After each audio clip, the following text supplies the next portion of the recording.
Ouais, c'est bon, on est en direct. Tout est bon. C'est quand même incroyable. Nous sommes d'une promptitude absolue grâce à Super Julien et Super Nicolas qui sont vraiment des leaders de génie. Moi, je ne comprends rien à ça. S'il y a du monde, bah bonsoir. Le temps d'une bière, Ah, c'est ça, le temps Nicolas? d'une bière. Comment? Moi, j'ai pas Je dis, préparé la comment bière, ça mais va? j'ai préparé une petite bouteille de vin, moi, quand même, hein. Un vin bien de chez nous, un Ok. petit vin alsacien. Un ouais, oui. Donc, bonsoir à tout le monde. La thématique ce soir, on va présenter, je vais tenter, attendez, je vais quand même goûter le goût de la bière est toujours à partager, à la vôtre. Donc, je vais tenter de présenter, enfin, pas tout à fait de présenter, de l'interviewer pour qu'il nous parle du Spina bifida. Mais avant, je voudrais raconter une toute petite histoire. On est dans une église. On a un prêcheur qui est qui a une faconde fabuleuse et qui tous les dimanches à la grand-messe parle de l'œuvre irréprochable de Dieu. Et c'est les, c'est la, c'est les trois B. C'est Dieu est bon, bien et beau. Son œuvre est parfaite. Voilà, les gens écoutent et il y a un vieil aveugle qui écoute aussi et ça commence à le chagriner d'entendre ça tous les dimanches. Et à la sortie de la messe, il réussit à coincer le curé et il lui dit mon père, vous parlez toujours de l'œuvre de Dieu, bon, bien, beau, regardez, je suis aveugle. Et le curé lui met la main sur l'épaule et lui dit pour un aveugle, vous êtes parfait. Voilà. Euh, voilà, c'était la petite histoire du jour. Peut-être pour parler de l'acceptation, qui est finalement, quand on parle de résilience, en fait, on parle d'acceptation, d'intégrer. Moi, j'aime pas trop le mot acceptation parce que ça voudrait dire que nos problématiques, quelles qu'elles soient, nos différences, quelles qu'elles soient, spina bifida, aveugle, être grand, sentir puer des pieds, j'en sais rien, avoir une mauvaise haleine, on est tous différents en fait. Ça veut dire que nos acceptations, nos différences seraient des objets, alors qu'en fait, intégrer nos différences, c'est les faire disparaître en tant qu'objet et être un avec. Voilà, j'arrête la partie philosophique et je me tourne vers mon camarade Nico, parce que la soirée, c'est quand même un peu dédié. Alors, en tant que J'en prie. géographe, n'est-ce pas? Je suis un peu géographe en tant que membre de la Société d'explorateurs français. Je m'intéresse beaucoup à l'étymologie et j'aime bien comprendre l'origine des pays, des mots, des rivières. Spina bifida, voilà, ça commence mal. Qu'est-ce que ça veut Commence dire pas par déjà? accrocher. Qu'est-ce que ça signifie, Tu as la réponse ou tu veux Nicolas? que je te la donne? Ah non, non, là, je t'interviewe, s'il te plaît. Je pensais que tu avais fait de grandes recherches derrière.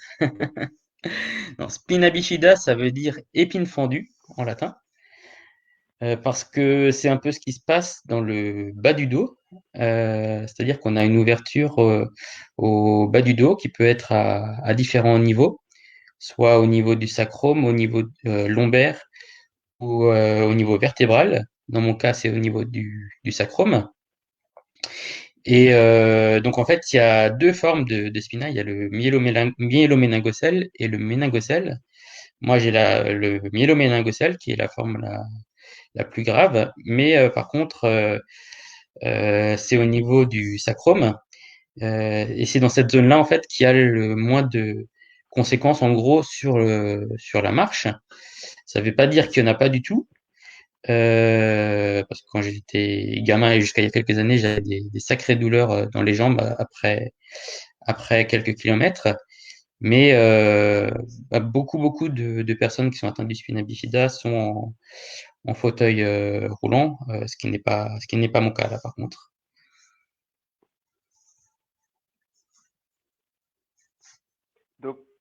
Donc, tu as expliqué l'étymologie, enfin, ce que ça signifie. Est-ce que tu peux nous dire donc qu'est-ce que c'est comment ça s'est déclaré, vu, comment on a vu ça chez toi, et puis surtout qu'est-ce que ça signifie quoi dans ton quotidien. Quand tu Ouais. étais au plus mal, par exemple, est-ce que tu peux nous en parler de ça? Bah, Comment on a disons vécu que le mécanisme? disons que je pense que pour les parents qui découvrent qu'ils ont un enfant spina bifida, c'est pas forcément un très grand souvenir la naissance, parce que c'est vrai que c'est rempli d'incertitudes. Dans mon cas, bah, ça s'est vu par notamment une poche dans le bas du dos. C'était le liquide de la colonne vertébrale, quoi. Et donc bah, très vite, ils ont pu se Mhm. rendre compte qu'il y avait pas mal de conséquences. Bah, dans mon cas, c'était notamment au niveau urinaire. Je faisais beaucoup d'infections. Il y avait aussi le problème intestinaux. Donc bah, il a fallu opérer aussi au niveau Tout petit? du. Non, là Oui, tout petit.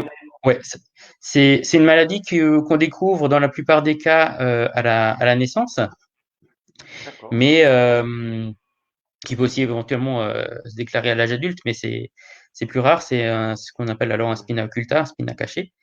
Donc la plupart des cas, on le découvre à la naissance. Et donc, bah, on part dans un processus tout de suite assez complexe avec, bah, dans les 3 premiers mois de vie, j'ai subi De trois vie. opérations, par exemple, tu vois. Ah oui. Donc, Donc c'était lié à c'est quelles opérations tu as subies par exemple? bah, les deux plus importantes, c'était d'abord pour par rapport, bah, c'est les deux fuites, on va dire, au niveau de la colonne.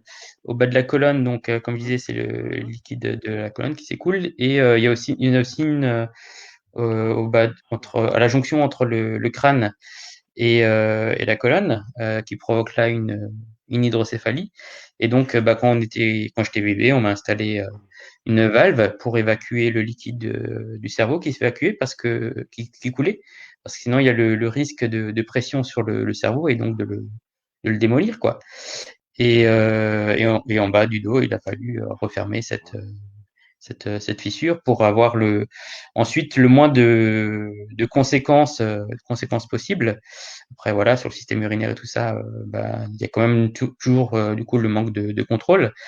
Mais ça évolue beaucoup à ce niveau-là. Là, on a la possibilité depuis quelque temps d'opérer même intra-utérin, c'est-à-dire qu'on a la possibilité d'opérer avant même la naissance. Je crois que c'est autour du 5e mois de grossesse que ça se fait, pour que à la naissance, effectivement, il y ait le moins de conséquences possibles. Ok. Donc est-ce que tu peux nous parler toi de ce qui caractérise, donc vraiment ce qui caractérisait chez toi le dynamisme? T'en as parlé? Le spina bifida, ouais. Bah, donc, quand j'étais enfant, bah, tout de suite, effectivement, il y a eu ces problèmes urinaires. Donc, nécessité de porter une couche, pas possible de venir propre. J'ai porté des couches jusqu'à l'âge de 21 ans. Ah ouais, ouais. Et puis, bah, comme il y a eu une erreur médicale aussi au niveau de la gestion de l'hydrocéphalie, bah, je suis devenu malvoyant à l'âge de 5 ans.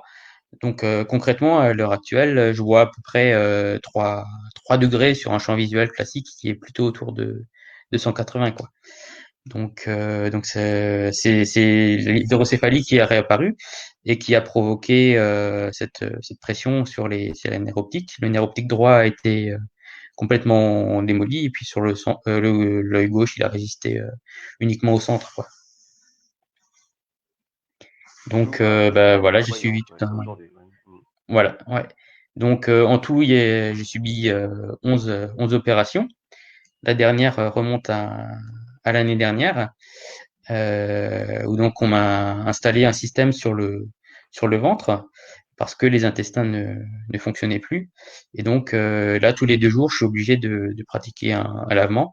Donc là, par le système qui se trouve juste à côté de mon nombril, tous les 2 jours, je m'envoie 2 litres de flotte dans le ventre pour pouvoir évacuer, Dans quoi. le Puis ventre, à ouais. côté, bah, sur le plan urinaire, je suis aussi obligé de Oui. pratiquer les sondages et tout ça, quoi. Les sondages urinaires. Donc ça veut dire toujours avoir sur toi dans tes déplacements, c'est impératif, sous peine- voilà, c'est un peu raide ce que je dis, mais sous peine de mort, tu es impérativement obligé d'avoir des pailles avec toi pour pouvoir uriner, enfin, où que tu ailles. Oui, c'est ce que tu appelles des pailles, c'est des sondes, ouais. Des sondes urinaires. Des sondes, quoi, pailles, Ah ouais. ouais. Ouais, oui, Ouais. tout à fait, tout à fait. Et moi, voilà, on a quand même passé un peu de temps ensemble, et on va en passer, j'espère, encore d'autres, si la vie nous le permet. Les lavements, c'est quand même une sacrée aventure parce que on te voit dans la salle de bain, enfin on te voit. Tu disparais dans la salle de bain des fois une demi-heure, mais des fois tu y restes 3 heures, quoi. Ouais, ça varie Donc entre c'est extrêmement le plus lourd. court. Le plus court que j'ai fait, c'est 35 minutes, le plus long, c'est 3h30, ouais. Donc, c'est à chaque fois un petit suspense avant de se lancer. On sait jamais à quelle sauce on va être mangé. Et peut-être que quelque part d'ailleurs, c'est ce qui ça fait travailler le sang-froid parce que tous les 2 jours, c'est dans une nouvelle aventure que je me lance et bon, on va dire dans 80% des cas, ça se passe plutôt bien. Il y a à peu près 10% où ça se passe un peu moins bien et peut-être 5 où c'est vraiment douloureux quoi. Mais c'est vrai qu'à chaque fois, bah, voilà, c'est comme si tu es dans un parc d'attractions, tu te lances dans une attraction et tu sais pas trop à Mm. quelle sauce tu vas te manger, quoi. Mais, Oui, mais ouais, je pense que psychologiquement, ça aide à faire travailler le sang-froid. Ouais.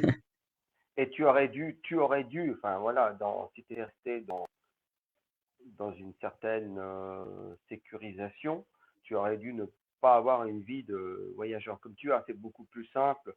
C'est la même chose pour les aveugles, hein, de voir un lieu connu et d'évoluer autour de cela, ce qui est pas du tout le type de vie que tu as eu. Bon, on en parlera après, on va peut-être continuer à parler de la maladie en soi, et après on va parler de ce que tu en as fait. Tu as eu aussi des soucis hydrocéphalique, c'est ça, hein? Oui, c'est ça, ouais, c'est ce que je disais, ouais, c'est ça qui a provoqué ensuite la malvoyance du fait que ça a été mal géré, quoi, par le chirurgien. Ouais, qui a plié sur le nerf. Ouais. Non, non, c'est simplement qu'il a fait une opération qui n'avait pas lieu d'être, puisque normalement la valve que j'avais, tu dois la garder à vie, quoi. Parce que l'hydrocéphalie, c'est pas quelque chose qui se guérit, c'est quelque chose qui se traite.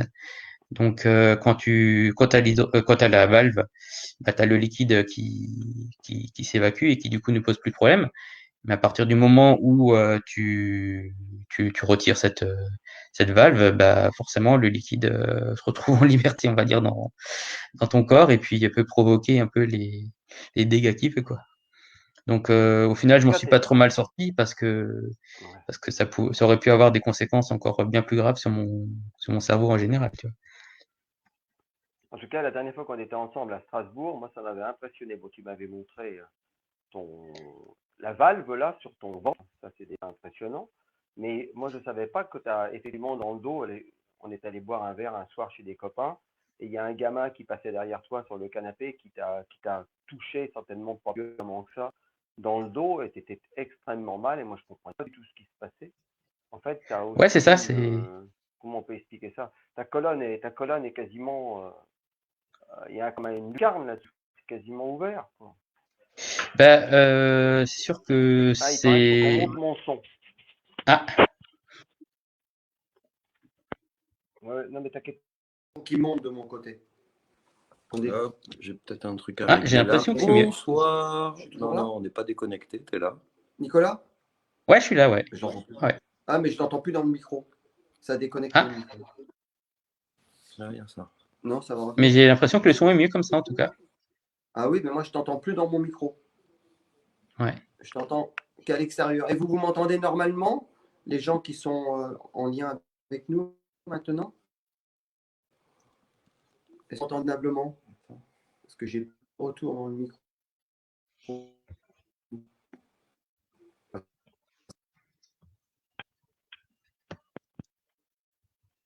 Tu m'entends, Pas de Nicolas? blague, hein.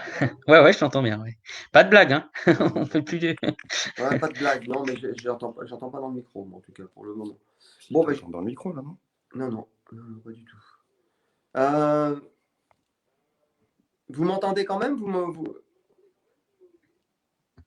Est-ce que quelqu'un peut répondre? Bah, en fait, les réponses arrivent avec un petit décalage forcément, puisque entre le moment où tu parles et le Oui. moment où ça apparaît chez les gens, il y a une quinzaine de secondes en général. Oui, puis le micro, c'est convaincu.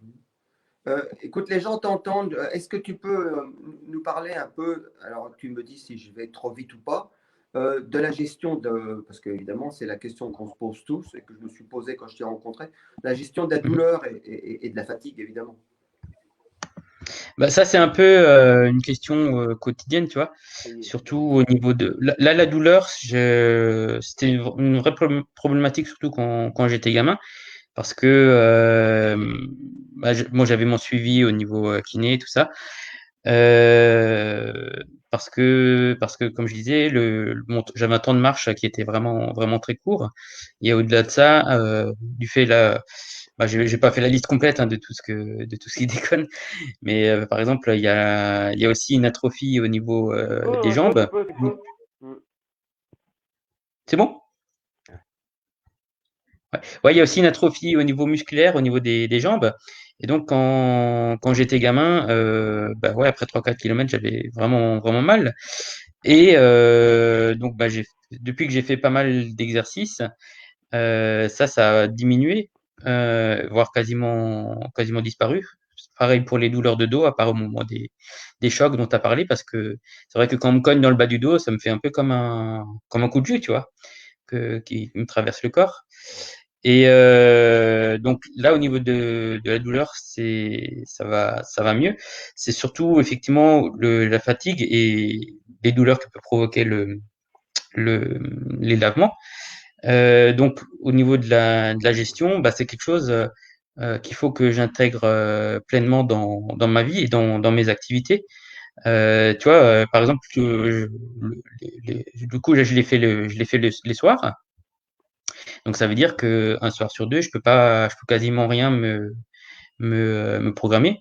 Et les fois où je suis obligé de le faire quand même le matin, bah, je sais que durant la journée, bah, je serai moins en forme, quoi, parce que ça me prend quand même de l'énergie. Et bah, c'est important, par exemple, en voyage, parce que bah, tu essaies quand même d'en profiter au maximum.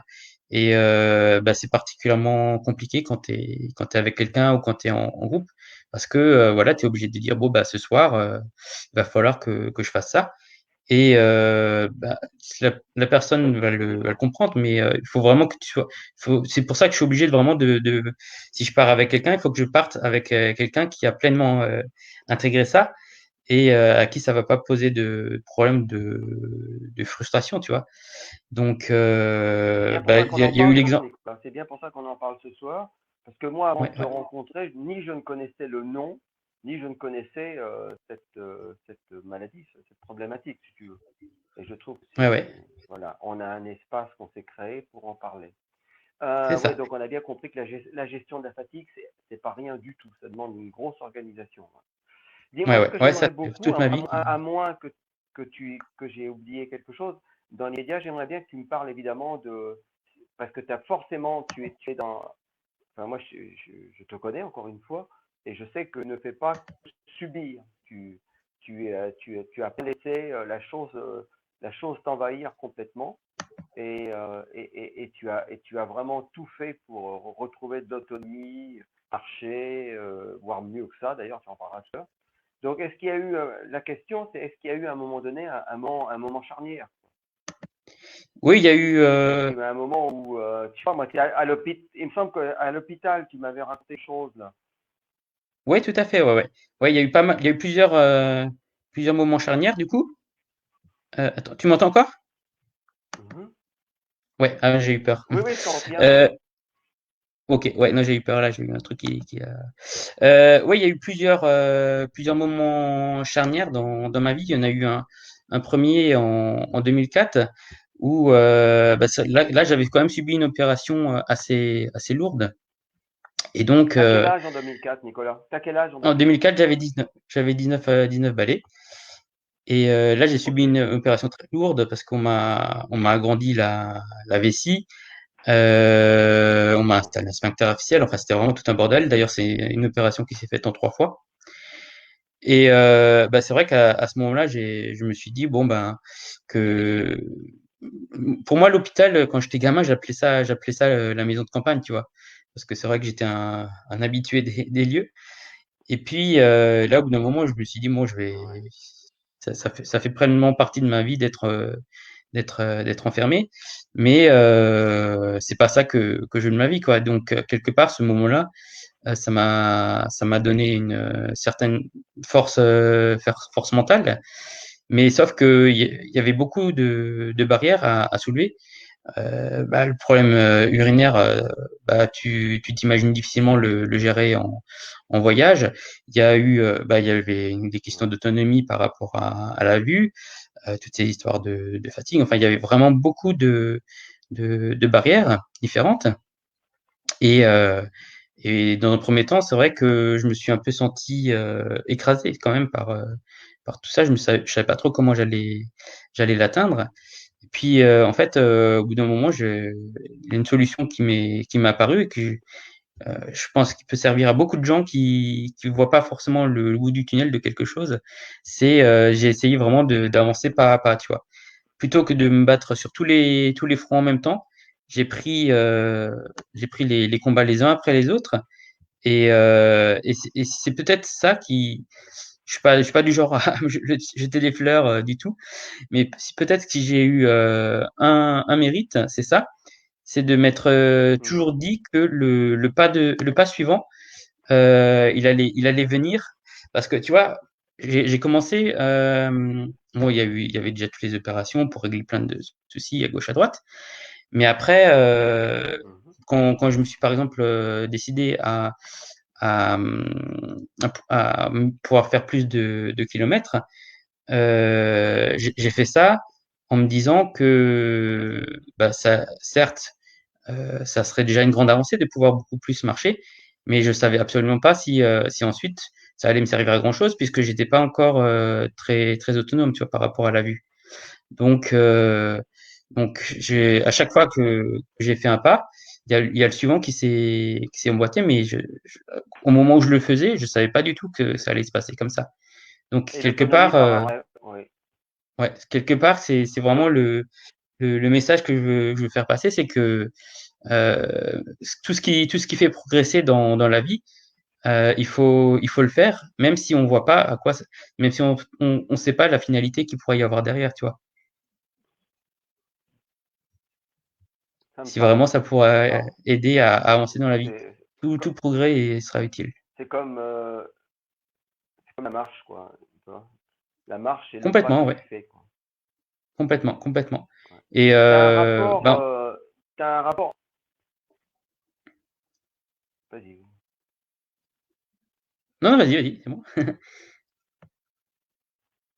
Oui, je te disais que bah, j'étais chez toi là parce que j'étais invité pendant une semaine à Strasbourg pour intervenir en médiathèque et dans différents endroits avec les films et autres, des livres. Et j'ai remarqué que tu avais un rapport au froid assez spécifique, quand même spécial. Moi qui ai besoin de vivre dans un milieu, si je suis pas sous les tropiques, il faut que j'amène les tropiques dans ma maison. Et ben toi, c'est tout à fait ça. Est-ce Ouais, que une ouais. caractéristique qui t'appartient à la psychologie ou c'est lié au spina ou est-ce Je que pense qu'il y a voilà, des deux. tu vis J'ai découvert qu'effectivement, on pouvait avoir un petit dérèglement au niveau de la façon dont on gère les températures, dont on les ressent. Mais quelque part, ça a fait un peu partie des pieds de nez que j'ai voulu donner à la vie, parce que quand j'étais enfant aussi, bah, du fait des problèmes que j'avais, toutes les infections urinaires que j'avais, on me protégeait beaucoup du froid.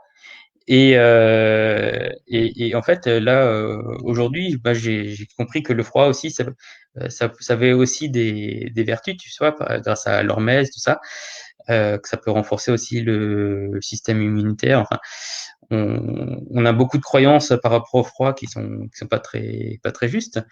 Et c'est vrai que bah, depuis un certain temps, j'ai décidé un peu d'assumer mon, mon ressenti par rapport à ça. Et donc bah là, bah, durant l'hiver, je me balade quasiment en t-shirt. D'ailleurs, dans mon village, je crois que je passe un peu pour un fou, hein, mais bon, c'est pas grave.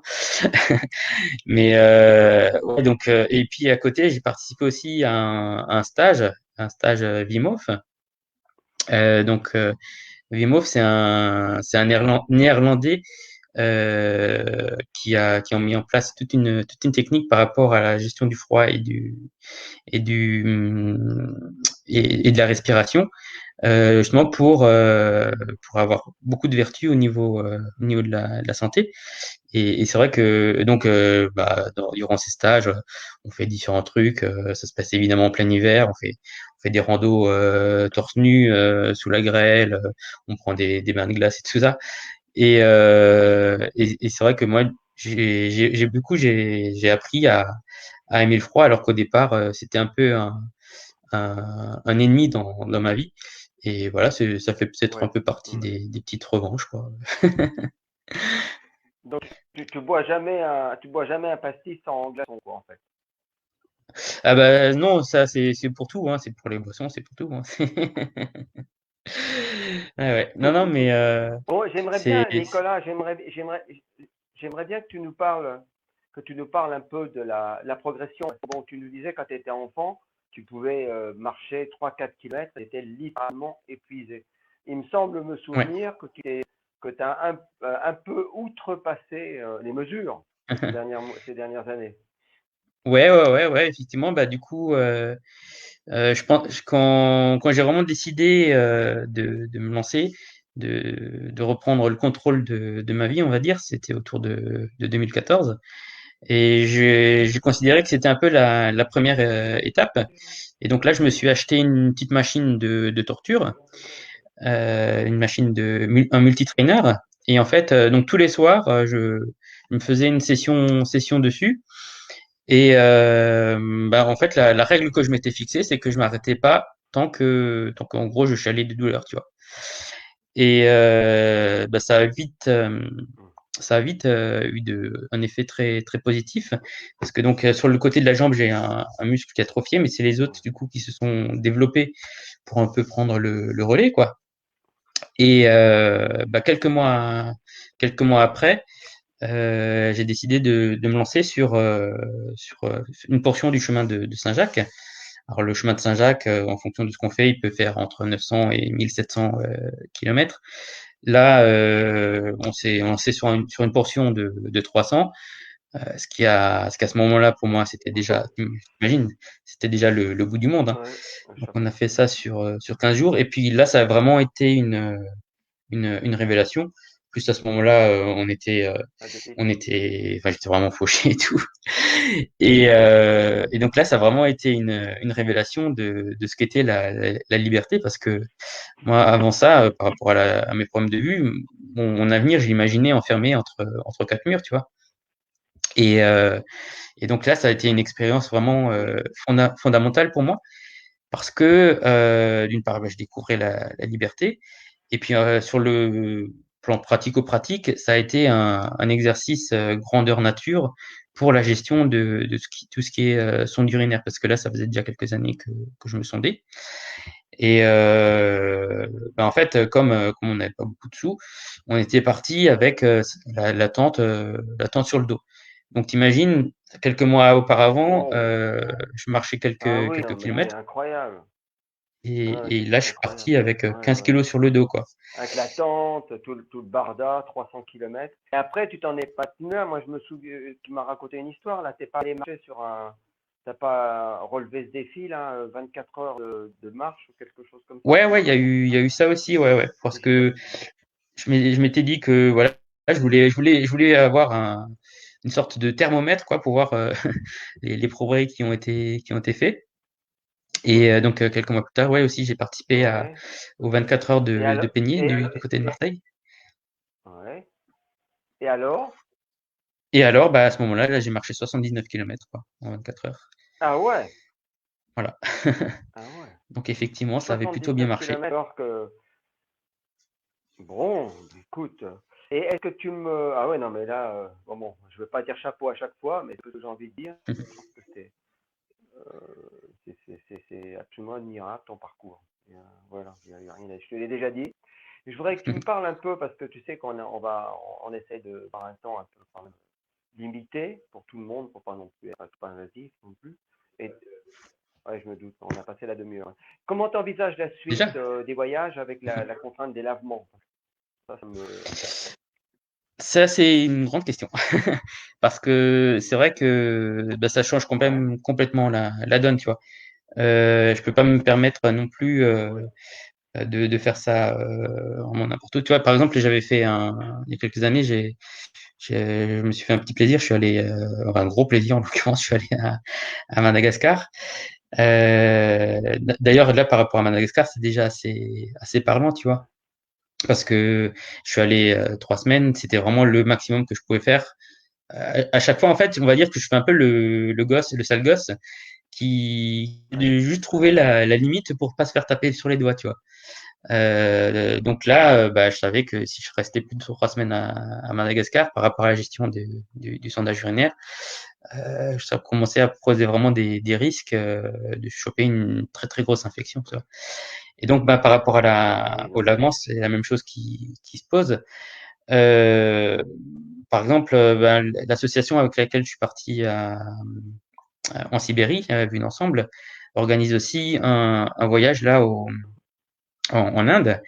Et là, bah, là, je le sentais pas, quoi, parce que bah, c'était un truc qui se faisait en groupe, et dans un groupe, c'est peut-être En compliqué mode camping, ouais, déjà en mode en mode camping, randonnée. Ouais, et puis dans le groupe, faire comprendre à chacun quoi qu'il y a cette contrainte. oui, Donc, ouais, ouais. mais d'un côté, ça peut être un peu démoralisant parce que il y a beaucoup de choses que je pourrais pas faire, mais là c'est pareil.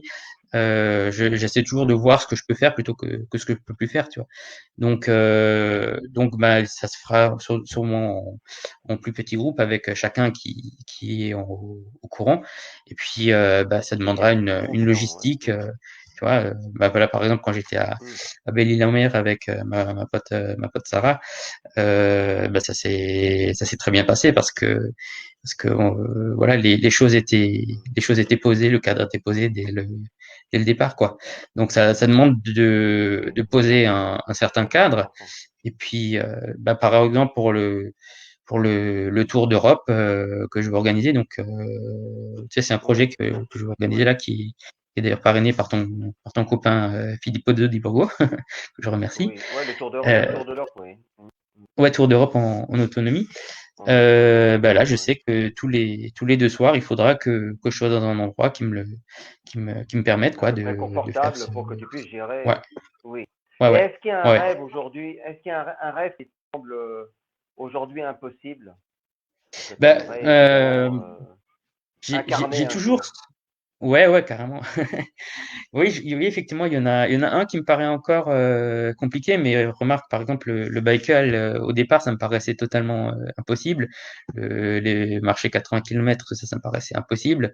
Enfin, voilà, l'impossible, en fonction du curseur, comment tu le déplaces, Mm. peut redevenir possible après. Ouais. Mais c'est vrai qu'au jour d'aujourd'hui, j'ai vraiment le rêve de passer plusieurs mois dans le nord de la Suède, par exemple, tu vois, auprès des populations samis et vraiment découvrir leur mode de vie, hein. C'est pas pour rien que ta compagne m'appelle le lutin du froid, hein. Et c'est vrai que Bon, c'est un mode de vie ouais, j'irai pas c'est un avec mode de toi, vie hein. qui me fascine beaucoup. Non, Euh, pourquoi? ok. Bah, Parce tu que je penses qu'on n'aime pourrait faire pas quoi ensemble vraiment alors plutôt? le froid. Tu penses qu'on pourrait faire quoi alors Ben plutôt moi ensemble? j'avais pensé, ben avant que le timonier nous confine, on était partant, je sais pas si tu te souviens, le 30 avril, je crois. On Ouais, tout devait à fait, ouais. prendre un bateau pour aller en Algérie. Voilà. C'est vrai. Donc Ouais, ouais. ce bateau, il nous attend. Et on va partir en Algérie, Nicolas et moi, on va partir en Algérie en autonome, c'est-à-dire bon avec quand même des aides, notamment l'aide du comment ça s'appelle déjà, du GPS parlant. Mais Ouais. voilà, ça c'est un autre thème. On va pas rentrer là-dedans maintenant, ça fait un peu long. Est-ce qu'il y a quelques questions qui apparaissent, Super Julien, ou des il y a pas de questions, voilà. Écoute, Bah, ça allez-y me les gens, hein, donne si vous avez des questions là, vous gênez pas. ouais, Oui. Donc, on a déjà, je sais pas, je peux le rappeler, on a fait un live aussi déjà avec Nicolas et notre ami philosophe Alexandre Jolien. Je ne Ouais. saurais que vous conseiller d'écouter. Oui, qu'est-ce que tu dis, Julien? Oui, on va le republier sur nos Facebook et tout ça si vous voulez le voir, parce que je trouve que c'est quand même, ça a été un très beau moment de partage avec un homme assez exceptionnel, qui est Alexandre Jolin. Ça me déplairait pas de pouvoir le faire venir à nos mercredis soirs. Mais bon, pour le moment, Alexandre, il est en train de présenter son film presque avec son ami Bertrand Campan. Voilà. Notre projet d'Algérie tient toujours le coup. Ouais. Je crois qu'on va. Est-ce que tu as quelque chose? Est-ce que tu as une conclusion Non, bah, il y a une chose une que je voudrais propo rappeler, c'est que qu'on a déjà dit pour. sur Facebook, c'est que là, les lives qu'on fait, bah déjà, voilà, après, vous pouvez encore nous contacter en message privé, tout ça, il n'y a pas de souci. Et puis, on voudrait aussi les ouvrir aux autres pour faire découvrir d'autres parcours, des passions, enfin, vraiment tout ce que vous aimeriez partager. Bah, ça serait une belle opportunité là d'échanger, bah, un mercredi soir sur deux, de venir discuter avec nous, quoi. Donc, vous nous contactez en message privé et que vous avez envie de parler, je ne sais pas, moi, de yoga, de thérapie, des éléphants, parce qu'il y a notre amie Claire qui va sûrement venir nous parler des éléphants, des parcs nationaux, Ouais, c'est génial de ça. l'environnement naturel, des animaux. Ouais, voilà. Donc, en fait, vous avez compris qu'on veut ouvrir une sorte de petite émission comme ça, en invitant d'autres gens. Julien et Nicolas, qui ont beaucoup aidé, ils ont trouvé ce système qui est. Alors, ne vous affolez pas, si vous faire un direct. Je me suis renseigné parce que je me suis dit tout le monde n'est pas doué comme eux deux. Et je leur ai dit comment ils vont faire les gens s'ils sont pas très doués en informatique dans mon film. Ils m'ont dit non, non, ils recevront un lien, ils auront à cliquer dessus, ils pourront. N'ayez pas peur, apparemment c'est très simple. Donc Ah, sur le plan proposez-nous un technique. sujet. On a déjà quelques propositions. On aura une soirée lecture avec mon ami comédien Pierre Bloomberg qui va nous lire du Desproges. Je pense que ça va être une soirée très détente. Donc on attend vos propositions. Et Et puis, et sur Facebook, je disais que j'avais des roses de sable à partager pour les personnes qui se connecteraient ce soir. Vous voyez, j'ai bien mangé, il en reste plus que deux. Donc, bah, il va falloir vous battre hein, pour avoir les deux derniers. Hein. heureusement que la justice divine existe et que le lavement va être plus long demain soir. Écoute, là, je ne vais pas y penser. Demain est un autre Hein? jour. Pour l'instant, je me fais plaisir là. Arrête. C'est vachement bon. Ça ou pas. D'accord. T'as proposé quelque chose que t'en verras pas. Bon, c'est sympathique. Moi, je disais que moi, je vous propose juste une chose qui coûte pas cher. C'est de vous abonner à ma chaîne YouTube qu'on peut réapparaître s'il le faut. Je sais pas, c'est possible dans le live, Julien? Non, on ne peut pas faire apparaître le lien s'il y a des gens qui. Non, je sais pas, je comprends rien. Non, mais il suffit de Vous avez taper sur compris, hein? YouTube Jean-Pierre Brouillot et puis vous trouvez la chaîne, quoi. Voilà. Et c'est Julien, parce que je tiens à le remercier en public, qui continue à y bosser, à l'illustrer, et c'est pas rien. Bon, bref, c'était pas la thématique ce soir. Je crois on va arrêter là, à moins que tu aies une petite, quelque chose que tu veuilles formuler. On y est? Non, parce que moi je voudrais dire avant tout, c'est que tu vois, dans mon Ah si, parcours, tu veux. Oui. hein? De quoi? Oui. Non, je disais que dans mon parcours, moi, ce que j'ai avant tout cherché, c'est à chaque fois de progresser, tu vois. J'ai jamais voulu chercher, par exemple, à faire un marathon en moins de 3 heures ou des trucs comme ça. Mais ce qui est important dans la vie, c'est vraiment d'essayer toujours de progresser, peu importe du niveau auquel on part. Mais voilà, Oui, petit mais à à ce petit, de toute moment-là, il façon, faut on va arrêter toujours. de se comparer avec les autres. C'est ça. Il ne faut pas Ouais, oublier ça, ouais, Nicolas. ouais, Ne pas se complet. comparer avec. Ah, je voudrais juste qu'on termine avec un truc qui est un peu drôle, mais je ne sais pas si ça va arriver. La dernière fois que tu es venu me voir à Avignon, et j'espère que tu viens bientôt, Ouais, ouais. on avait rendez-vous avec notre ami comédien Pierre Bloomberg, avec qui demain matin, d'ailleurs, on tourne un teaser pour présenter le spectacle. Vous verrez bientôt le teaser quand il sera monté, je pense, dans le mois qui suit. Voilà, j'oublie rien. Hein. Julien, il est estomaqué. Ah oui, c'est toi encore qui fais la technique ce soir. Incroyable, je ne sais plus comment faire. Qu'est-ce que je disais? Oui. Donc Nicolas est venu et on devait retrouver Pierre au cinéma de Pia et on n'arrivait absolument pas tous les deux avec le GPS à contourner comment ça s'appelle, Le Palais le des Palais Papes. des Papes. Ça c'était déjà assez drôle. Ça nous a pris beaucoup de temps pour trouver la petite rue qui n'était pas indiquée. Et il y a un autre truc, c'est qu'à un moment donné, on s'est perdu. On était en train de marcher à l'extérieur des murs, pour ceux qui connaissent, autour des remparts. On a voulu rentrer à Muros et on est rentré par un parking d'hôtel et c'était vraiment impressionnant. On s'est retrouvés tous les deux, on comprenait rien. Au milieu on était le collé le long d'un mur, en train de suivre le mur, moi avec la main et Nico plus ou moins avec son peu de vision. Et le GPS ne fonctionnait plus à cet endroit-là, bien entendu, c'était en sous-sol. Et les voitures remontaient du parking et nous frôlaient. Les gens devaient se demander, mais qu'est-ce qu'ils foutent là, ces gens? Et nous, on n'avait pas encore tout à fait capté qu'on était dans un parking. Ça, c'est les mille et une histoires d'aveugles.